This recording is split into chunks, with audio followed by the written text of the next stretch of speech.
Mataji, I'll allow you to record. Thank you, Prabhu. I'll see you. Thank you. Hi, Krishna. Okay, so today we have, I think, Hema Mataji doing Sanskrit and Bharat Bhai doing English. So, Sailesh is doing English. Is Shailesh Bhai doing English? Right? Okay, sorry, yes. All right. Okay, so there we go. We will share the screen now and then we can start.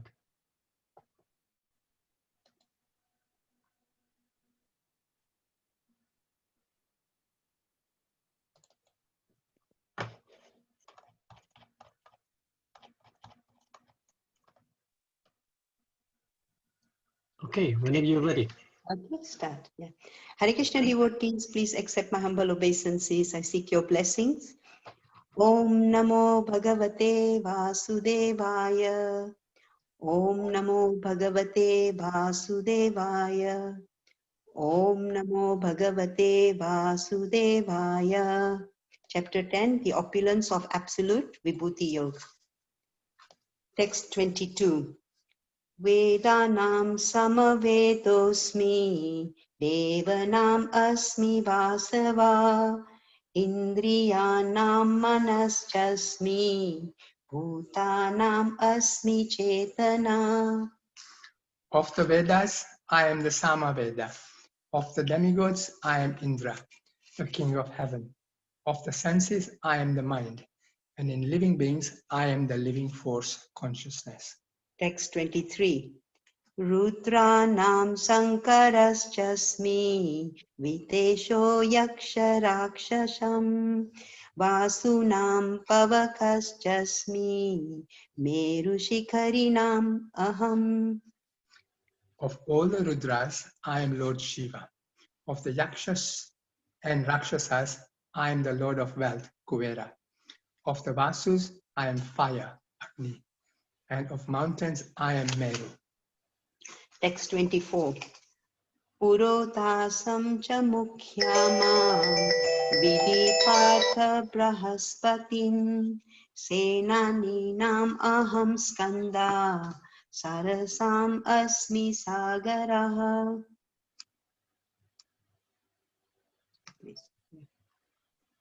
Of priests, O Arjuna, know me to be the chief, Brahaspati. Of generals, I am Kartikeya. And of the bodies of water, I am the ocean. Text 25. Maharshinam brigu aham giram asmi ekam aksharam yajnanam japa yajnosmi stavaranam himalayah. Of the great sages, I am Bhrigu. Of vibrations, I am the transcendental Om. Of sacrifices, I am the chanting of the holy names Japa. And of immovable things, I am the Himalayas. Text 26. Ashwata sarva vrikshanam devarishimnam cha narada gandharvanam chitraratha siddhanam kapilo munihi. Of all trees, I am the banyan tree. And of the sages among the demigods, I am Narada. Of the Gandharvas, I am Chitraratha. And among perfected beings, I am the sage Kapila.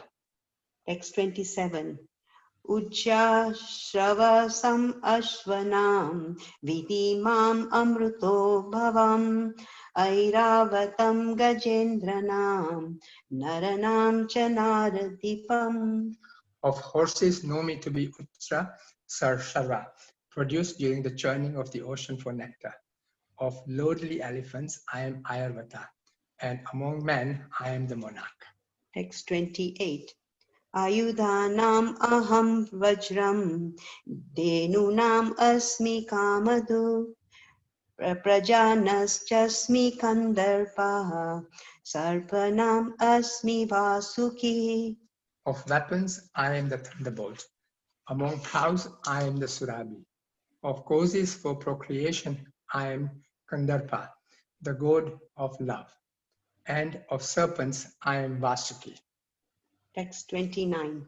Anantaschasmi naganam varunam yadasam aham Pitrunam Aryamachasmi Yama Samyamatam Aham. Of the many hooded Nagas, I am Ananta. And among the aquatics, I am the demigod Varuna. Of departed ancestors, I am Aryama. And among the dispensers of law, I am Yama, the Lord of Death. Text 30. Prahladas-jasmi daityanam kala-kalayatam aham mrigunam cha mrigendroham vainateyascha pakshinam. Among the Daityas, demons, I am the devoted Prahlad. Among subduers, I am time. Among beasts, I am the lion. And among birds, I am Garuda. Text 31. Pavana pavatam asmi Rama shastra brijam aham Jansanam makarasjasmi Shrotasam asmi jahnavi. Of purifiers, I am the wind.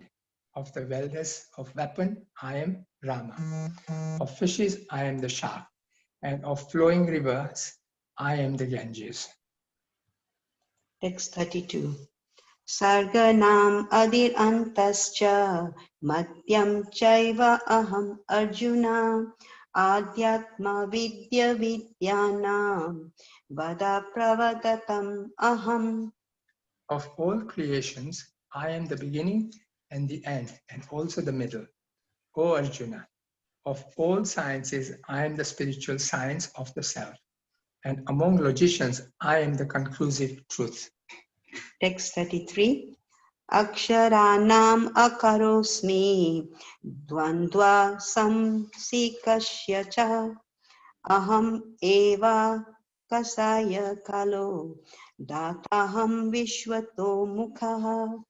Of letters, I am the letter A. And among compound words, I am the dual compound. I am also inexhaustible time. And of creators, I am Brahma. Text 34.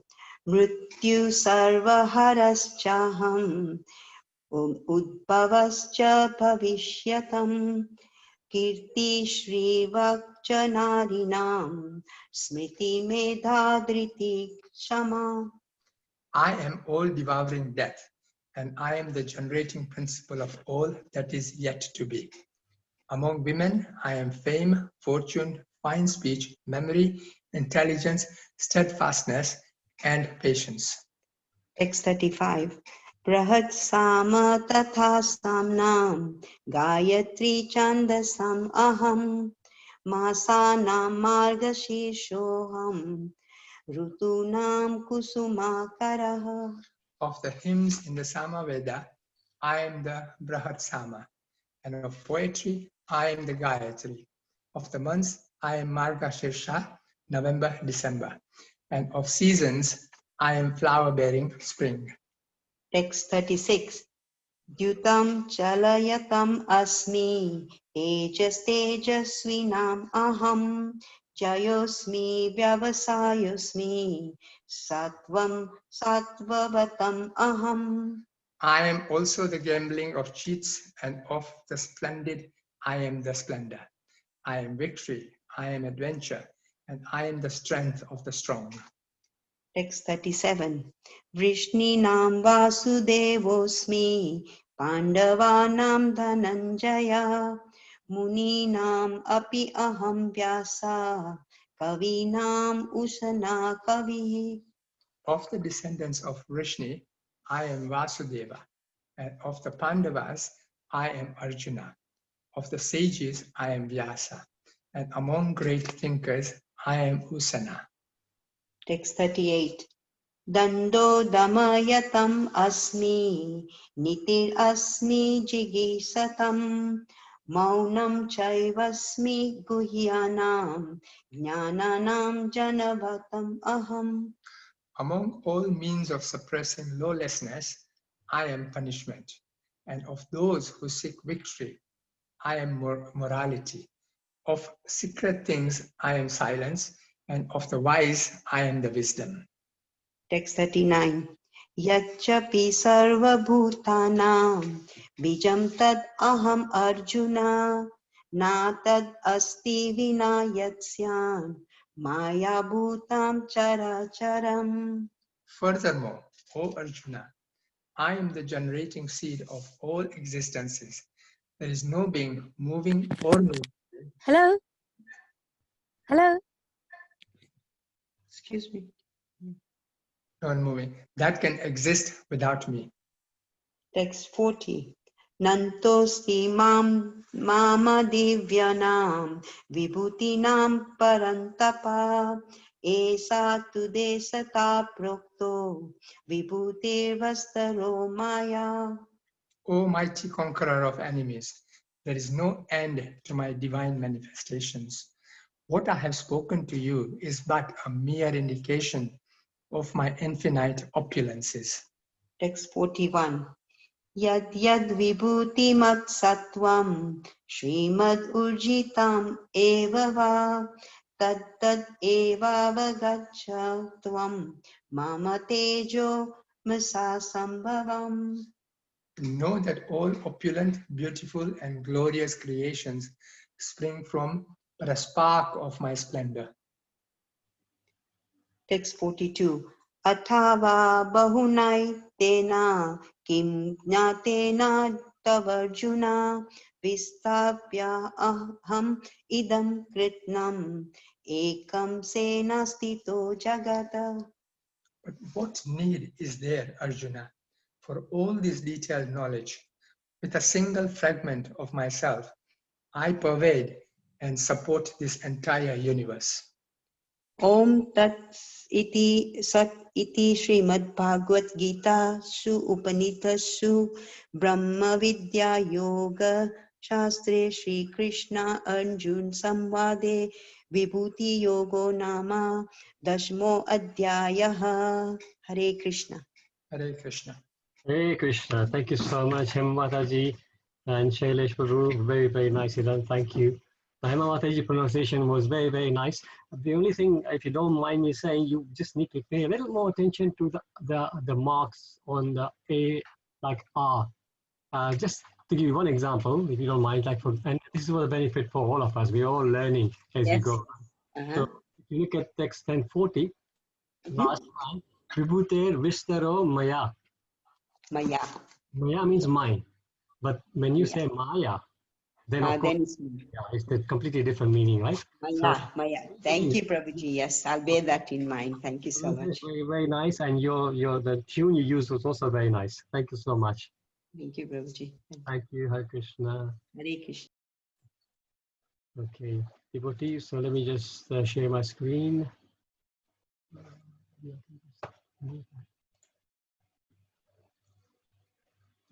Can you now see the PowerPoint screen? No, Prabhu. No? Okay, so that means I need to share that. Okay.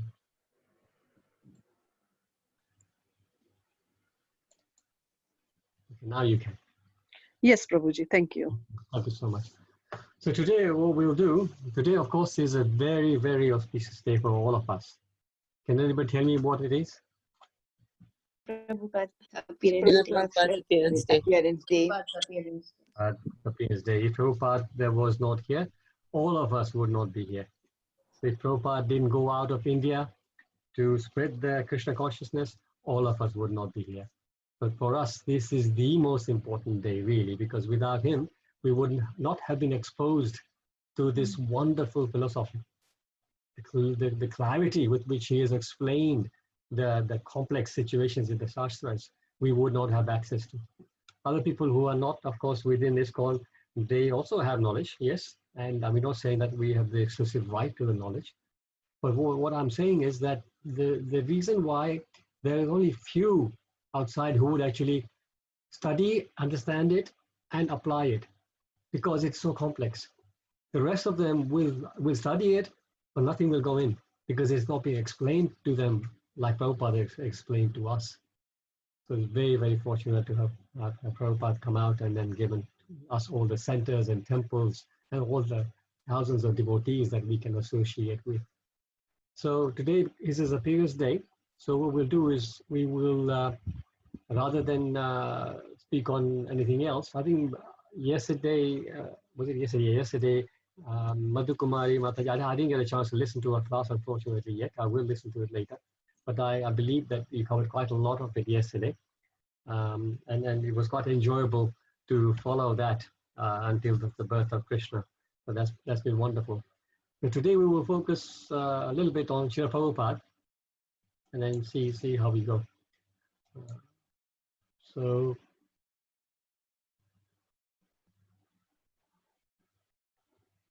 here, what I've done is I have got like just a time, some certain timelines, important times and dates. So the date of birth, he was born 1st of September 1986, so 1896, in Calcutta. He took his Diksha in 1933, started the Back to Godhead magazine, 14th of February 1944. He accepted his sannyas in 1951. No. Oh, sorry, he accepted his Vanaprastha, sorry, yes, I'm not reading right. Except Vanaprastha, 1951.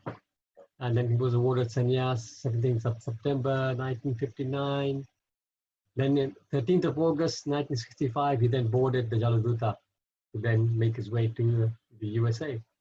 Which is today, Prabhu, 13th August. Yes, 13th August is today, isn't it? Yes, exactly. Yeah. That's the coincidence, isn't it? Yeah, Yes, Prabhu. he left today. Yeah, wow. So because, you know, his appearance day, we calculate it according to the lunar calendar, right? So his appearance day is not the 13th of August. His appearance day is 1st of September. But because we do it by the lunar calendar, not by the solar calendar, right? We do it by the Indian dates. So this is why it's slightly different. The calendar is that way, a little bit different, right? So because the time moves differently, the calendar moves differently. But yes, thank you for, I didn't even realize it when I was compiling it. Thank you so much for pointing that out. Yeah, so in terms of the Western calendar, today is a day he arrived. So it's a double celebration. Today is the day he left, isn't it? Yes, Yeah, today is the day he left yeah. India. Yeah, and then he arrives on the 17th of September, about 35 odd days later, 34 days later. So, and then, as we all know, he struggled a lot for the first year or so. But actually, we go back before the journey. After he got his sannyas, long time before that, he'd already had the instruction from his spiritual master. His spiritual master's name is Bhaktisiddhanta Saraswati Thakur Maharaj. And what he had done was, when he first met Prabhupada, in the very, very first meeting, he said to Prabhupada, because he recognized that Prabhupada was quite well educated. So he and his friend, Prabhupada went with a friend. If you know the story, Prabhupada's father was very pious, Gaur Mohan Dey. He used to regularly invite so many sadhus who came to town. He would invite them to their homes. And Prabhupada had met many, many of these sadhus. But his experience wasn't very positive, unfortunately, of the sadhus until that time. So he, when his friend, I forget his name now, his friend said to him, there's a very, very good sadhu who has come to town. He actually lived there anyway. So there's a very sadhu I found out about. Let us go and meet him. Yes? His name is Narendra, I think. Narendra Yes, thank you. something. Yes, thank you so much, Narendra. So Narendra Prabhupada, one of his friends, said to him that there's a nice sadhu that I found out about, and let's go and meet him. Prabhupada at that time said, yeah, I meet so many sadhus, they come to my house every day and everything, I'm not really interested. But and Prabhupada was at that time, he was very much into the freedom movement, the Gandhi freedom movement. So he was just focused on that. But this friend somehow convinced him, and Prabhupada went. And in the very, very first meeting, Bhaktisiddhanta Saraswati Thakur Goswami Maharaj said to him, you are educated young men, both of them. He said, you should take this knowledge of Krishna and preach it to the English-speaking world. And Prabhupada's response at that time was, who knows what the response was?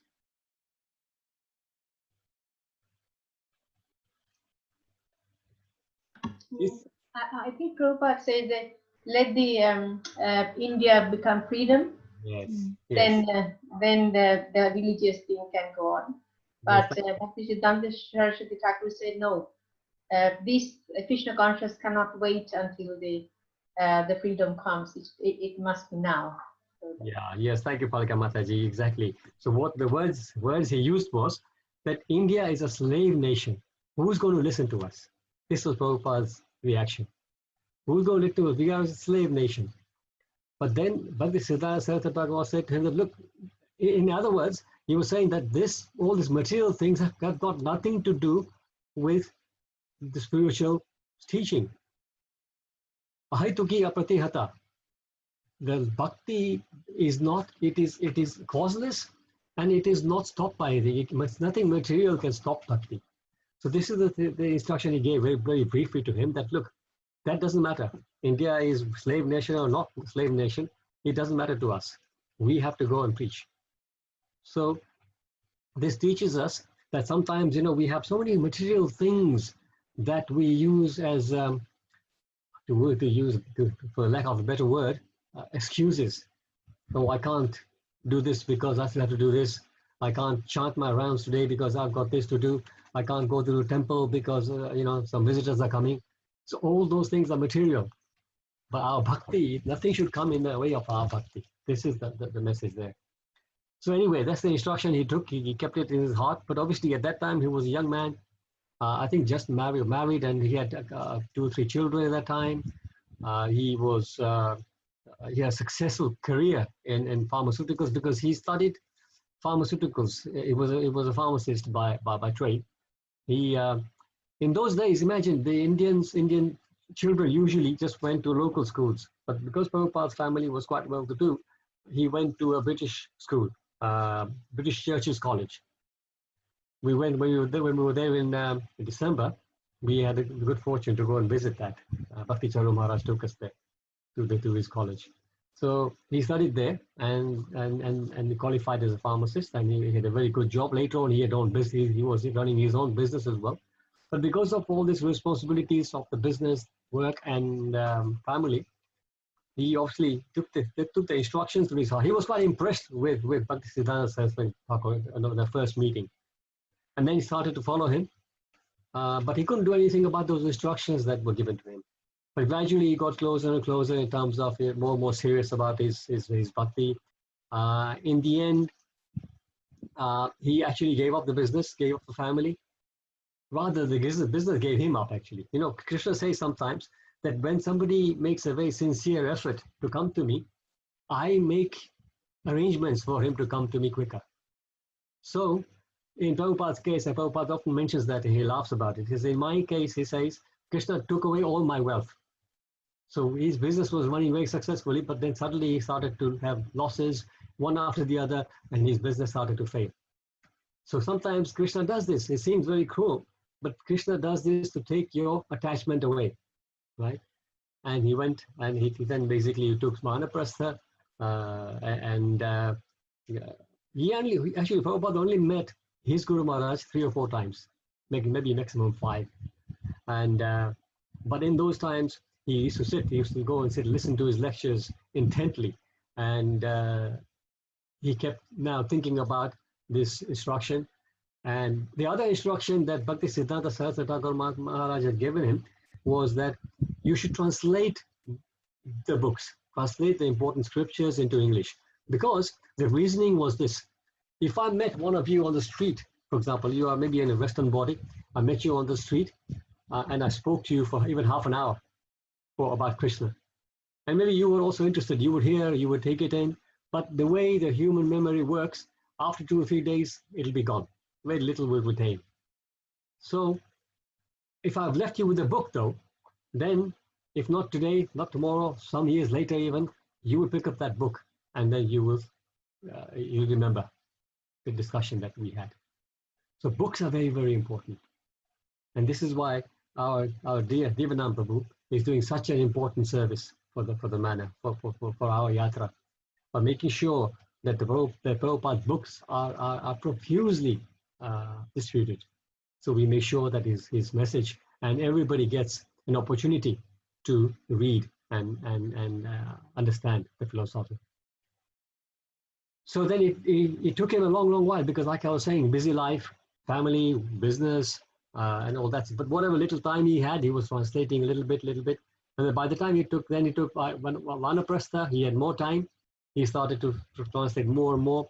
He used to go and he moved to the Radha Damodar temple in Vrindavan, and he was doing translation there. Finally, when he thought, okay, now I've got, he only had translated, I think, some small books he had written. Journey to other planets. That is one of the first small books he wrote. He also had, of course, started by that, as you saw, 1944, he started back to Godad magazine. So he had a lot of magazines that he had written. He used to compile the magazines himself. He used to proofread them. He used to go and get them printed.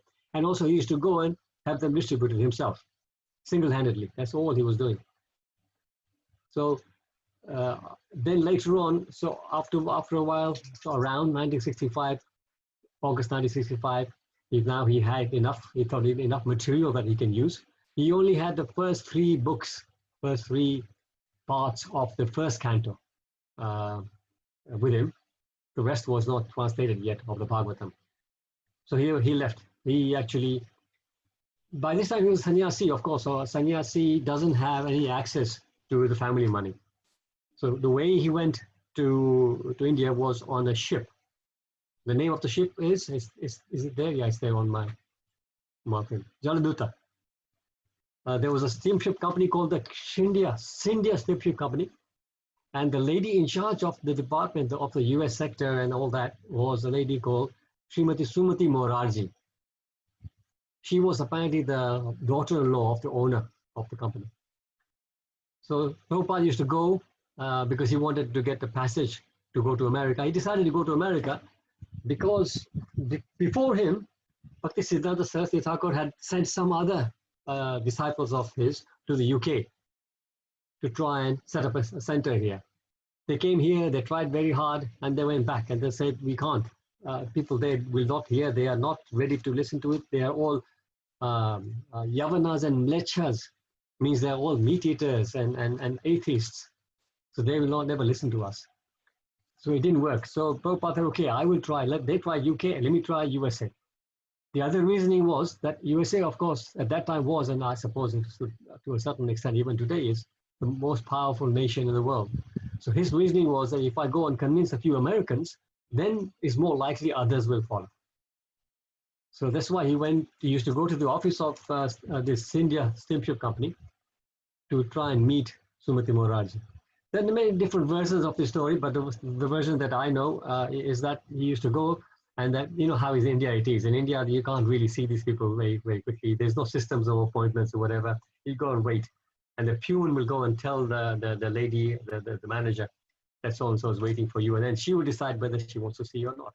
So when the peon went and said that there's Swamiji outside who wants to see you. So she thought, okay, here's another Swamiji looking for donation. I don't really have time for that. I'll see him, but not now. So like this, he made him wait. Prabhupada would sit there and just chant. He'd sit on the bench next to the peon. He would sit there and chant. Whole day went, nothing happened. Office closed. He went home. Next day, he came back again. Again, same thing. Like this, three days, he sat there waiting. Finally, the Mataji realized, this Sumati Morarji, she realized that, oh, this sadhu is very, very persistent. So they said, okay, send him in. So Prabhupada went in and said, what do you want, sadhu? Swami, what do you want?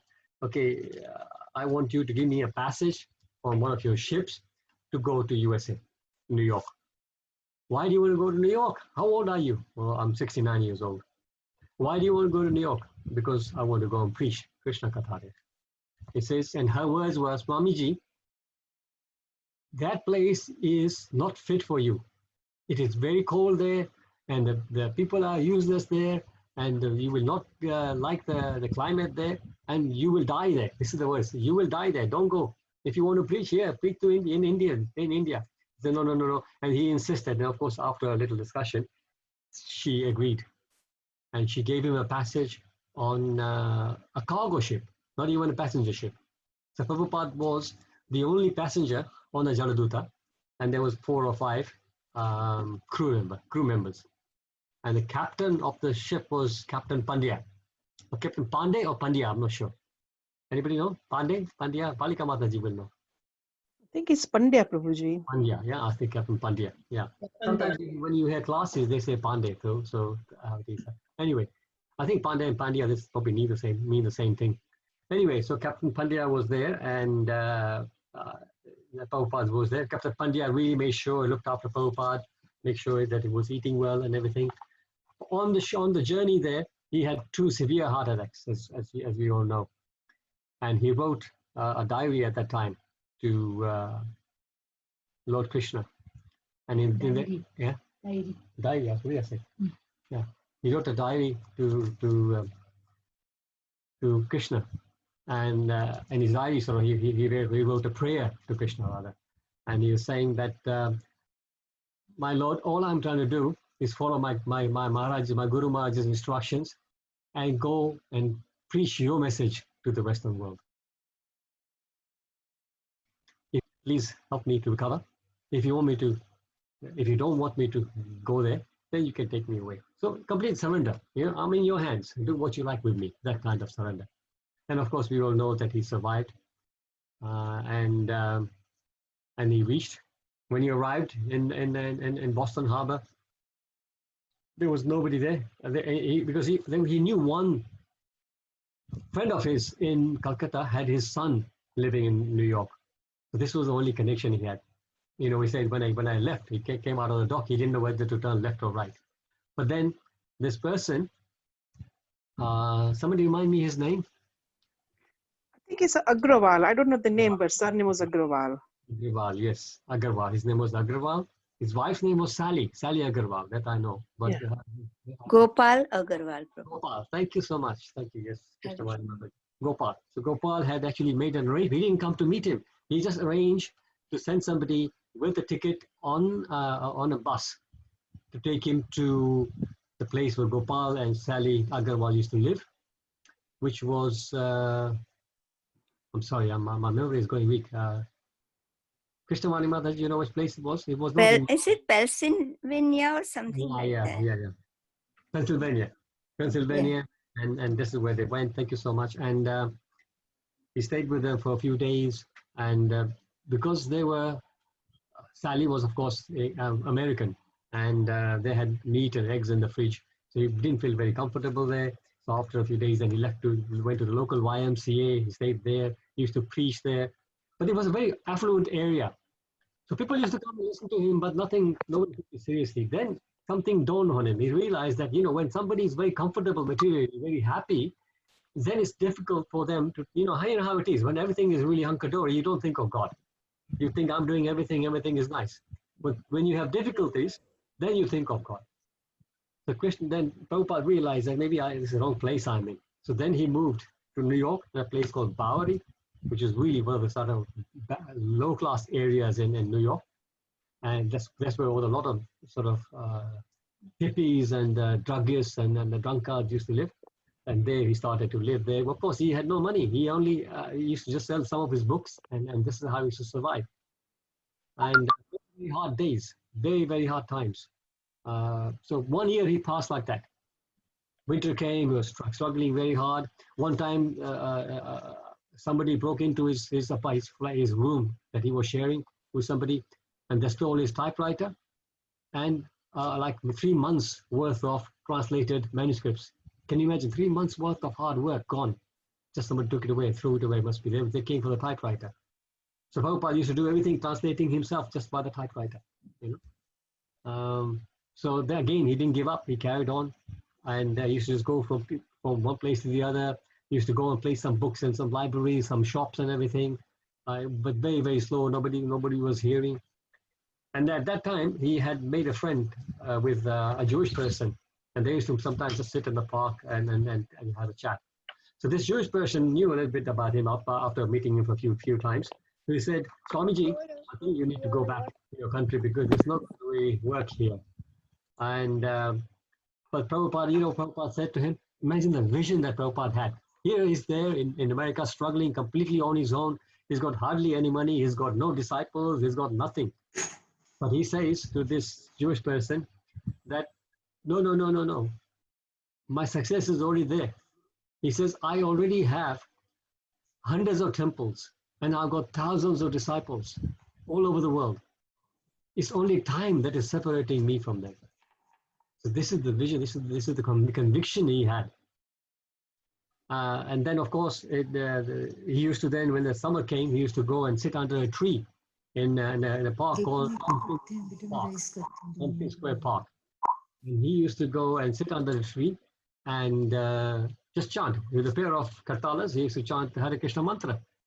So this was the time, this was mid-60s of counterculture in USA, where the youngsters in USA were rebelling against the system. They did not trust anybody older than 30. They did not trust the government. The Vietnam War was going on. They were all against the war. The youngsters were forced into to go joining the army, going to the war, and they were coming back in body bags. So the youngsters in America were very, very disenchanted. But they started because they were all hippies. Hippies love music. So when Prabhupada was singing, they used to just come and sit and sing with him. Somebody would bring a guitar, somebody would bring some bongos, somebody would bring something else. They would sit around Prabhupada and just chant. They didn't know what he was saying, but they were still chanting with him. So you see the name, the power of the holy name is so amazing that just for them it was just fun. Some sounds that they were making, they were not even understanding it. But still, the magic worked. Just by them being with Prabhupada, such a powerful devotee, just the association of such a wonderful devotee, and hearing the names and chanting the names, even completely unknowingly, they started to get purified. Then they started to help Prabhupada, and they went and they rented a place, a storefront called the Matchless Gifts in 26 2nd Avenue, New York. And in this place, in the storeroom, they set up a small, not even a temple, but like a center. And behind there was a double-story structure, and on the first floor, Prabhupada had his two rooms, one bedroom and one sort of living room kind of thing. So this is how they started. The devotees helped him. They used to go out, work, bring the money to Prabhupada, and pay the rent like this. So this is how sincere these young devotees were. And they were all hippies. But very, very soon after meeting Prabhupada, they left all the bad habits and they became devotees. And some of these devotees are still around. And you can see they helped Prabhupada so much to bring this movement to success. So this is the very, very humble beginnings of ISKCON. And then when a few more people started to come, they started to have evening programs. Then they used to have Sunday. They used to call it Love Feast. Love Feast. Prabhupada used to cook himself. Can you imagine? 30, 40, 50 hippies would come, and Prabhupada would himself, by his own hands, he would go and do the shopping. He would go and chop all the vegetables. He would then cook everything, clean, cook everything. Even after everybody had their lunchtime prasadam, the feast, they'd all go. And Prabhupada would clean up the floor. Prabhupada clean up all the utensils, single-handedly, no help. This is how he started. Can you imagine? And then, of course, gradually some of them started to help him. They started to help with also the chores and everything. And this is how the movement started to grow. Then they had the second center, which they set up in San Francisco, and then a few centers set up in America like that. And then Prabhupada sends 6 disciples of his to UK. So these are 6 young, well, there were 3 couples. And I believe there was a baby Saraswati there as well. So 3 couples and a very young child. And they came to the UK. Prabhupada said, go to England and set something up. Now imagine, these people have been with Prabhupada only for a few months, right? They really have just no idea what to do, how to set up a center. But just because Prabhupada said, you go and set up a center, they just went. They came to the UK. How they came to the UK is very, very important, very interesting as well, because in those days, all these people were not rich. They're very intelligent persons, of course. Very intelligent. The hippies were not hippies because they were mad. Some of them probably were mad, but some of them were very intelligent young men and women who actually were just took that way of life, because the normal way of life in America was useless as far as they were concerned. So they came. How they came also was because they didn't have that much money. Prabhupada, of course, didn't have that much money.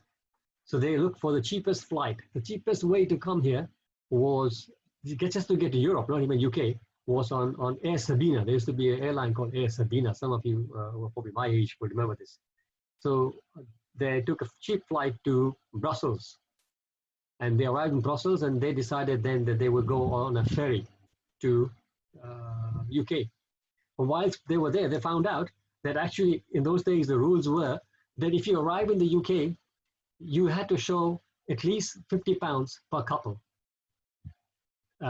money, so that so that the immigration officers would know that you are able to sustain yourself at least for a couple of weeks. You know, £50 in those days, you know, I'm talking about 1968, 69, whatever. So it was, you know, that money would go a long way. 67 actually. So they, so they didn't have money. They took out money from everybody's pockets, and totally they had about 50, 60 pounds. That's all between the six of them. So what they did was, two of them went across, came to UK, then they wired the money back to Brussels. Then the other two came, then they wired money back to Brussels, and like that, they got into UK using the same amount of 50 pounds to come into the country. This is how they arrived. I mean, they arrived, of course, it was very, very hard. Nobody would hear them. Only some Indians took interest because, you know, for Indians, it was very, very fascinating for them to see young Americans talk about Krishna.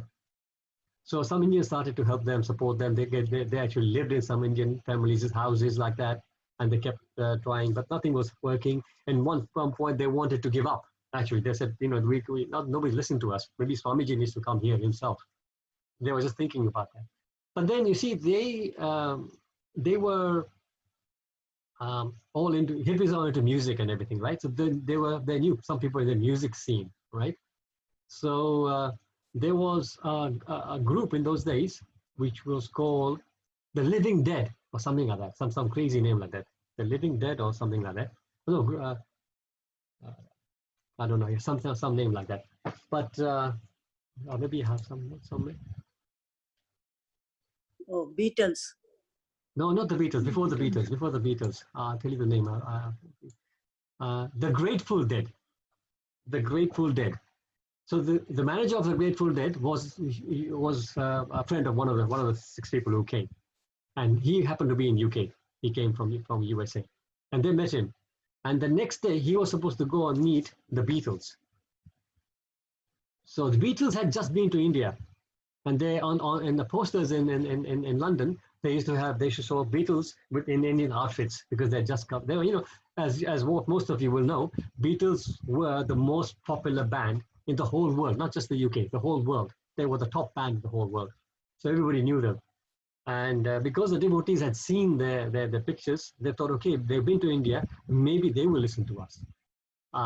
So they said to this Rock Scully that, oh, you're going to see them tomorrow. Can we come with you? So not all of you, but maybe 1 or 2 can come with me.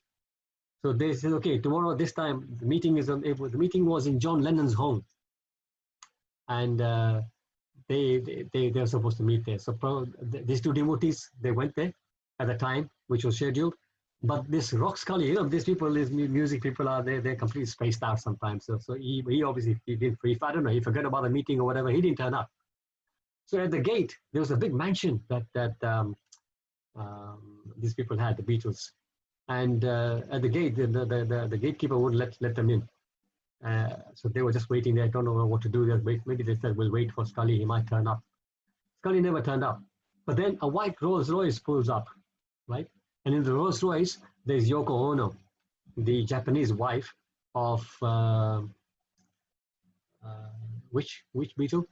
John Lennon. John Oh, Lennon. Yuko Ono, I think Yuko Ono came. Yoko Ono. Yoko Ono.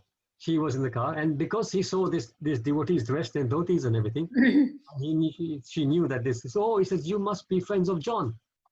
So yes, we are friends of John and George. So I say, okay, and then she took them in. And then they jump in. They jumped into the Rolls Royce, and it was a long drive into the mansion. They got there, and they got in, and they were waiting in the waiting room. And George Harrison happened to just see them. Now, George Harrison had, of course, the Beatles were traveling all over the world, so they had heard a lot about the Hare Krishnas. And when he saw them, He said, oh, you are the Hare Krishnas. My goodness, I was looking for you. And this way, this is the first connection with the Beatles. Then they started to help them. They helped them to put up the first temple, which was in Berry Place, near the British Museum. So like this, they started to help. When Prabhupada then came, he met with George Harrison and the Beatles. Actually, there's somebody very thoughtfully has made a recording of like a 20-25 minute discussion at that time between John Lennon, Yoko Ono, and George Harrison, asking questions to Prabhupada. Because they'd been to India, they'd already had some information about India and the culture and the religion. And they were asking questions to Prabhupada. And in that question and answer session, you can buy that CD actually at the manor. They were so impressed with Prabhupada's answers that soon after that, George Harrison actually told him that I want to give up my music, Swamiji, I want to join you full time. So you imagine, if I was in Prabhupada's place, I would say sure, because if a big personality like George Harrison joins the movement, it'll be a big boost for the movement, right? Because it was just a fledgling. At that time, ISKCON was really struggling. But imagine the foresight that Prabhupada had. Prabhupada said, no, rather than joining the mission, he says, you use your gift. Krishna has given you the gift of music, so use it for Krishna. He says, how do I use it for Krishna? So Prabhupada says, Krishna will give you the intelligence. And just, he left it like that. George Harrison goes and back and speaks to some of his other group members. The Swamiji is saying this. Then they decide, okay, fine, let's try and record something and then we'll release it. So then they invited the devotees to the studio. And the studio was in Elstree actually. And Elstree devotees turn up there. And then after some practice, they released this album called Hare Krishna. And some of you will remember, I only remember one track from it. Some nice tracks there. One track was, my sweet Lord, oh sweet Lord, I really want to know you. I really want to be with you. But it takes so long. And then Hare Krishna, like that, right? So that, because the Beatles were so famous, that came into the top of the pops, and it came to almost like 8, 9 something, which is quite high for the record at that time, for completely unknown people singing, right?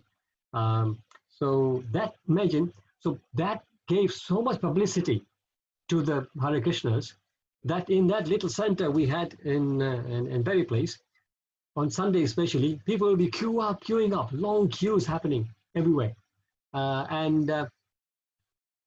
They would wait sometimes in the rain and everything. So anyway, then Prabhupada went away, and by this time Prabhupada was setting up centers everywhere, all around Europe. But when he came back again to the UK, George Harrison came back to meet him, and he says, Swamiji, we've done the record and everything, and it's good, it's helped a lot, but I'm not still satisfied. I want to do more for you. Then Prabhupada said to him that, look, the center is too small for us now. Look at all the people waiting in the rain. It's not nice. Maybe you can help us to get a bigger place. So this very place, it was a very small place. So Prabhupada was thinking maybe we get like a big church hall or something like that and convert it into a temple. That was his idea. But of course, George Harrison had a lot of Lakshmi and bigger ideas. So at that time, this place that we call the Bhaktivedanta Manor was up for sale. It used to belong to St. Bartholomew's Hospital, St. Bart's Hospital. They used to use it as a nursing training center. And so they put it up for sale. And when George Harrison found out, he bought it, and he then took Prabhupada there. He said, Prabhupada, I've got this place for you. Prabhupada's really over the moon. He said, wow, this is amazing. This place will make such a nice temple. The only thing is, it's a little bit far away from the city, but doesn't matter. It's a nice place, right? And there's grounds here. Look at the grounds here. We can have so many cows here. So this was all happening very nicely. See, George Harrison never lived there. I thought it was his house, but no, he actually bought it for Prabhupada, like this. So anyway, but there was a problem. There was a problem with the situation because some devotees who were, some followers of Prabhupada who were accountants, they said, Prabhupada, there's a problem because if you take this as a gift from George Harrison, then you have to pay tax. There's a gift tax. Even today, there are rules that even within the family, right, over a certain amount of money per year, your gift value is higher than that value, then you have to pay tax.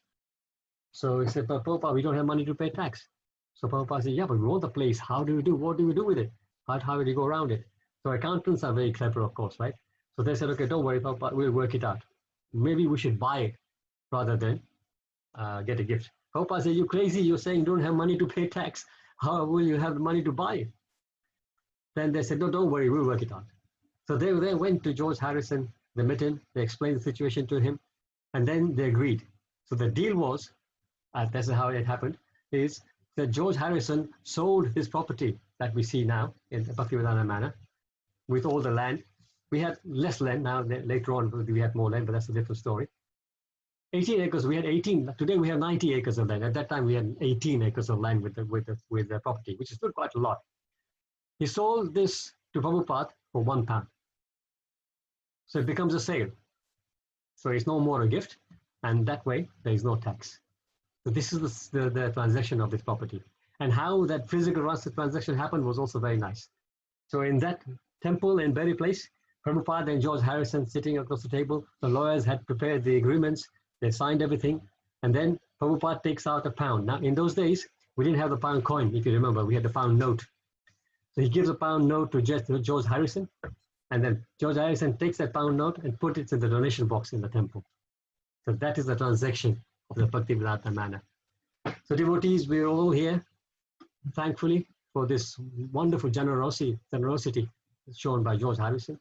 He remained a big follower right till the end. At one point, he actually wanted to take a initiation from Prabhupada. And he says, Prabhupada, I want you to initiate me. And Prabhupada said to him, you don't need an initiation. You are already initiated because your name is Hari's son, Lord's son. So you don't need initiation. So somehow like that, Prabhupada didn't give him initiation. Perhaps Prabhupada knew that although he was very sincere and following Prabhupada and helping him, but perhaps his lifestyle being a rock star, pop star, maybe his lifestyle was not ideal. So Prabhupada didn't give him initiation. But he still remained very, very focused. He used to chant, and even when he passed away a few years ago, he was surrounded by devotees chanting. So yeah, this is a story about how we got the manor, thanks to Prabhupada and George Harrison. And then Prabhupada, of course, left this world on 14th of November, 1977. So sorry, devotees, I've taken a little longer than normal, but this is the wonderful pastime of our dear Prabhupada. He has given us the wonderful manor and then all these other temples all over the world. And without him, none of this would have been possible. So we will stop here. Oh my God, we were supposed to sing. Oh dear. I'm so sorry, devotees. We had decided to sing a couple of bhajans today. How is everybody feeling? It's 20 to 9. If you take 10 more minutes, would it be okay with everybody? Please carry on, carry on, carry on, Prabhu. Carry on, Prabhuji. Yeah. Prabhuji, Hare Krishna, carry on. Sorry, but at the same time, anybody has anything happening and they need to leave, please don't worry. You can definitely leave, and we'll continue. We're going to sing a couple of very, very nice bhajans. So Hema Mataji sent me a message today, and she wanted a particular bhajan sung, and we requested Madhu Kumari to sing that bhajan. So Madhu Kumari, if you can unmute yourself. Yes, Prabhuji, Hare Krishna. So we can sing that bhajan. Everybody else can remain muted because otherwise the sound will go all over the place. Okay. So it's the first time that I have heard this bhajan. I've heard of it, but I never listened to it. So please forgive me because it's not a very easy bhajan to sing, but I am going to attempt. Prabhuji, are you going to put the lyrics or do I just sing it on my own? Yes, stay with 1 second. I'll check put the lyrics so everyone can follow. Where are the lyrics? Oh, it should be here.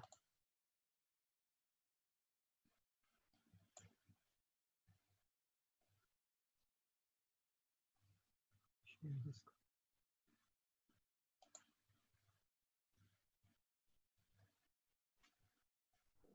Oh. Why can't I see lyrics?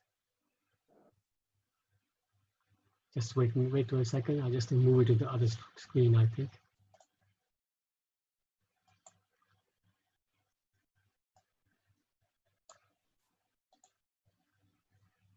Okay, screen 3. I need to put that on.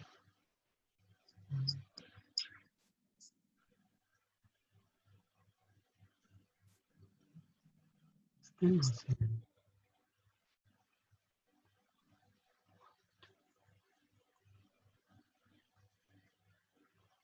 Oh, that's weird.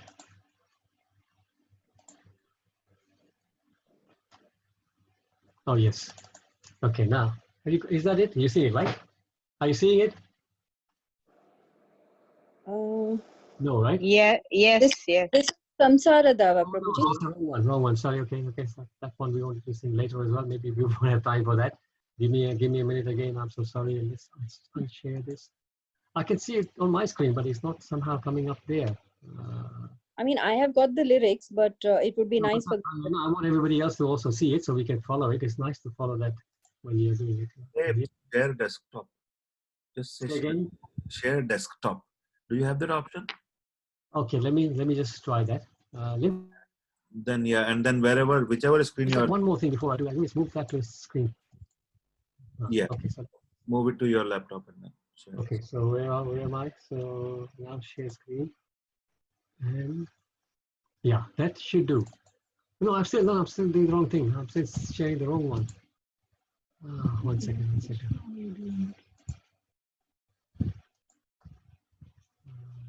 Sorry, devotees. Oh, yeah. I was doing the right thing, but the wrong tab. Okay, silly me. So now you'll have it. You can see it now. Yes, Prabhu. Okay. So Yeah. sorry, Madhu Kumari, you can start. So instead of Gaurav, we are singing. Prabhupada. This is a different one that I have. Oh, okay. Then in that case, I have picked up the wrong one. Yes, sorry, but sorry. Okay, Okay. Lyrics. Is that okay if I sing? You sing, yeah, you sing. Sorry. Yeah. Okay. Yeah. यदि प्रभुपाद न होइतो तबे की होइतो ए जीवन बहित किसे यदि प्रभुपाद न होइतो तबे की होइतो ए जीवन बहित किसे निताय गौरेरा अपर करुणा केदित सकल देशे निताय गौरेरा अपर करुणा केदित सकल देशे यदि प्रभुपाद न होइतो तबे की होइतो ये जीवन बहित किसे पश्चातारायत पापी दुराचारी शून्यवादी मायावादी तदेरा उदर करिबारे मान हेन कोंदया निधि तदेरा उदर करिबारे मान हेन कोंदया निधि यदि प्रभुपाद न होइतो तबे की होइतो ए जीवन बहित किसे तदेरा निकटे कुंजनाशी बिलायत हरिना तदेरा निकटे कुंजनाशी बिलायत हरिना सभ्य जीव रूपे गढ़िते तदेरा के होइत गोया यदि प्रभुपाद न होइतो यदि प्रभुपाद न होइतो तबे की होइतो ये जीवन बहित किसे देशे देशे हरि विग्रह सेवा आरती रात्रि दिने देशे देशे हरि विग्रह सेवा आरती रात्रि दिने रथ यात्रादि महोत्सव सब शिकायते कौन जाने यदि प्रभुपाद न होइतो तो बेकी होइतो ये जीवन बहित किसे गीता भागवत चैतन्य चरित प्रेमामृत रस सारा गीता भागवत चैतन्य चरित प्रेमामृत रस सारा कथन सुंदर सरल करिया के भुजैतार यदि प्रभुपाद न होइतो तबे की होइतो ए जीवन बहित किसे कत कष्ट शाही प्रीतमाने रही केवदिता हरि नाम केदिता मोदेरा पुरी वृंदावन मायापुर माता धाम केदिता मोदेरा पुरी वृंदावन मायापुर माता धाम यदि प्रभुपाद न होइतो यदि प्रभुपाद न होइतो तबे की होइतो ये जीवन बहित किसे परम मंगल श्री चैतन्य महाप्रभुरा शिक्षाधाना आचारे प्रचारे सदा में देरे के करित नियोजन आचारे प्रचारे सदा मदेरे के करित नियोजन यदि प्रभुपाद न होइतो तबे की होइतो ए जीवन बहित किसे प्रेम कल्पतरु निताय गौरेरा प्रेम कल्पतरु निताय गौरेरा कृपा कनालभि भरे निरवधि जय पतक हृदय तुम्हारे शरण कोरे निरवधि जय पतक हृदय तुम्हारे शरण कोरे यदि प्रभुपाद न होइतो तबे की होइतो ए जीवन बहित किसे यदि प्रभुपाद न होइतो तबे की होइतो ए जीवन बहित किसे Thank you. Jai Srila Prabhupada. Jai Shri Prabhupada. Hari Bol, Hari Bol. Thank you. Very Hari nice. Bol, Hari Bol. So nicely sung. Very nicely sung. Very bold. So maybe Kumari, while you got it, you got the screen on the screen, so you can maybe read the translations, please. Yeah, Or yeah, I can. somebody else wants to read it. Sorry? Maybe if somebody else wants to read it, because I'm going to give them a chance. Yeah, maybe somebody else can read it. Hema Mataji wanted to read the translation of the other one, of the Gurvastakam. Unfortunately, Mataji, we won't have time today, so maybe do you want to read this one? Is she there, Hema Mataji? Okay, no. In that case, I'm here. Shall I do here. it, Prabhu? I'm here, Prabhuji? I can read I can it. do it, Prabhuji. okay, I'm no, not here. Okay. Jolly Mataji, Hema Mataji just answered. She's there, sorry. So we'll okay, I'll tell you what we'll do. You can do between the two of you. So you take one and Jolly Mataji takes second, like that. So one after the other, you can keep swapping. No problem. No problem at all. Yes. If Srila Prabhupada had not come, what would have happened? How could we have passed our lives? Who else would have distributed the unlimited mercy of Lord Nityananda and Lord Gauranga all over the world? Did you say it's okay to read, Prabhuji? Yes, yes. Okay. Oh, it's gone now. It's disappeared. Okay. Right, I can't see. Number 2, is it? Yeah, here, over here. Yeah. Which other compassionate person would have endeavored to deliver the miscreants sinful, impersonalistic, and voidistic people in the West? Who else would have come to distribute Harinam to them? Who else would have come forward to transform them into civilized beings? Who else would have taught them how to worship the deity's form of Lord Hari, day and night with Arti Kirtana, and how to conduct the Ratha Yatra and other grand festivals? Bhagavad Gita, Srimad Bhagavatam, and Chaitanya Charitamrita contain the essence of nectarian mellows of love of Godhead. Who else would have explained the scriptures so clearly and beautifully? Who else would have tolerated all difficulties and distributed Harinama with a pleasant heart? Who would have given us the dhammas such as the Mayapur, Vrindavana, and Janardhana Puri? The teaching of Sri Chaitanya Mahaprabhu constitute the greatest and most auspicious treasure.